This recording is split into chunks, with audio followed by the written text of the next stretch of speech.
Good afternoon, and welcome to World in 5, your trusted source for comprehensive coverage of today's most pressing events.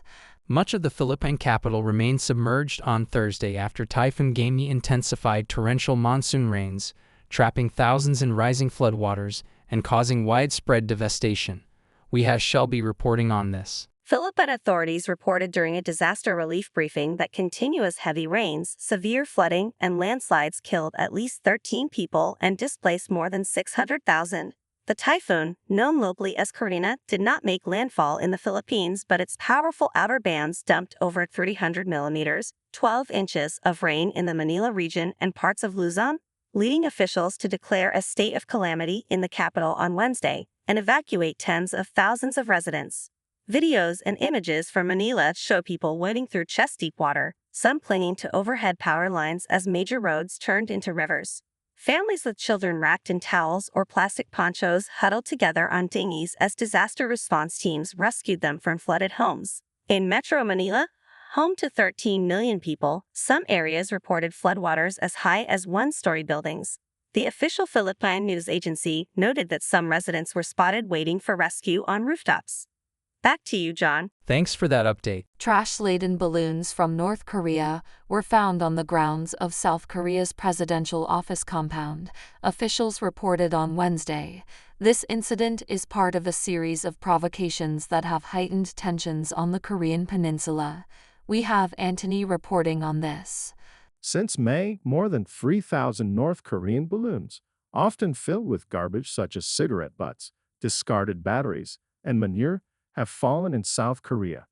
In response, South Korean authorities have resumed loudspeaker broadcasts of propaganda and entertainment, including K-pop songs, along the demilitarized zone, DMZ. The latest discovery of the presidential office in Yongsan came after South Korean authorities warned the public about falling objects as suspected North Korean trash balloons moved south towards the northern area of Gyeonggi province. The Presidential Security Service confirmed the incident, stating, while monitoring trash balloons sent by North Korea in cooperation with the Joint Chiefs of Staff today, we identified trash that fell in the presidential office area in Yongsan. They also noted that no harmful or contaminating substances were found from the analysis conducted by the response team. Back to you, Bella. Thanks for that update. A powerful typhoon made landfall in northeastern Taiwan early on Thursday, resulting in at least 2 fatalities and hundreds of injuries. Authorities responded by closing financial markets, schools, and offices. We have Jensen reporting on this. Typhoon Gaemi brought worsening conditions to Taiwan, with heavy rainfall, gusty winds, and a dangerous storm surge. The storm made landfall in Yilan County, packing sustained winds up to 205 kilometers per hour. 125 miles per hour, equivalent to a Category 3 major hurricane in the Atlantic. After moving over the Taiwan Strait on Thursday, the typhoon is expected to make landfall in mainland China's Fujian province. This will bring more strong winds and heavy downpours to a region already suffering from weeks of extreme rain and deadly flooding. In Taiwan, a woman riding a motorcycle in Kaohsiung City was killed by a fallen tree, and another woman in Hualien was struck by a parapet that fell from a house roof, as reported by Taiwan's Central Emergency Operations Center. More than 200 others sustained injuries. The rapidly intensifying storm had been predicted to strengthen into a super typhoon before hitting Taiwan's northeast coast on Wednesday afternoon.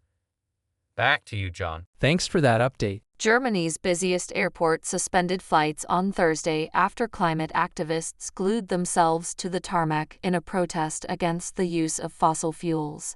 We have Alana reporting on this. As of 7 a.m. local time, 1 a.m. Eastern time, Frankfurt Airport's website showed multiple flight arrivals as diverted or canceled, as well as several canceled departures.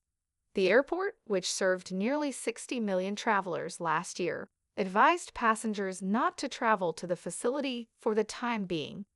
Due to an ongoing demonstration at the airport, flights are currently suspended, the airport said in a post on X, urging passengers to allow extra time for travel. Climate activist group Let's Generation, or Last Generation, posted videos and photos on X that appeared to show its members on the airport tarmac. Airports are places where it becomes apparent that what was seen as normal in the past is something we cannot afford anymore today. Gas and coal are threatening our existence. Let's Degeneration said on X. The protests in Frankfurt followed a series of demonstrations by climate activists at airports across Europe. On Wednesday, Let's Degeneration members glued their hands to the tarmac at Germany's Cologne-Bonn airport, resulting in the detention of 3 protesters, according to Oil Kills, a group affiliated with Let's Degeneration. Back to you, Bella. Thanks for that update. Thanks for tuning in to World in 5 for your daily dose of news and updates. Don't forget to hit that subscribe button and turn on notifications so you never miss out on breaking stories and insightful analysis.